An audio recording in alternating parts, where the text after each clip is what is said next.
Xenosystems Fragments. Scrap note number 3. Nickland. Narrated by Skeptical Waves. Uploading images of what are for us psychotic, despotic, militaristic glories, upon which Cambodia still floats after 6 centuries of cultural senescence, is impossible here due to bandwidth issues. So I'm falling back upon relative trivialities, of the kind Handel has so masterfully compiled in his Reaction Ruckus resource, which I can't link to now, either. It strikes me that the basic accusation against neo-reactionary thought, found in the increasingly mainstream channels Handel tracks, is that of moral nihilism. This is a non-trivial issue, or at least, it is not one that will soon cease to make noise. As a symptom, it opens on to seriously involving questions.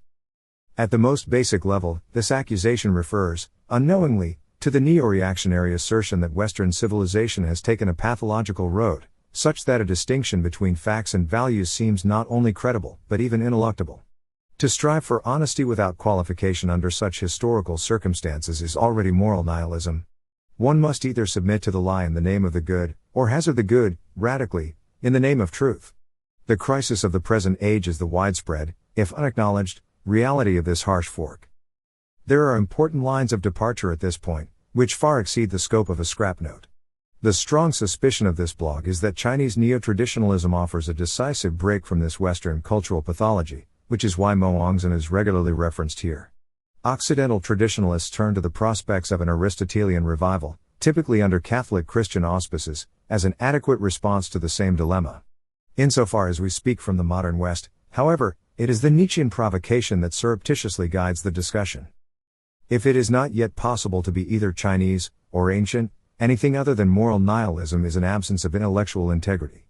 We have already seen the rejoinder to this, of course, and we will see much more of it. To refuse to allow conventional morality a veto over thought is morally appalling, creepy. In making this case, our enemies admit that honesty is not finally consistent with their arguments, an awkward position to occupy. We are told to stop thinking, for the common good, but there is no longer any common good, if there ever was one, so we will not.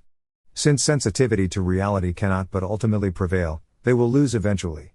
I am far less convinced that the outcome will not be ugly in the extreme, and by then the judgmental question will no longer be asked, as we could still ask it, but in general refuse to, who created the monsters to come?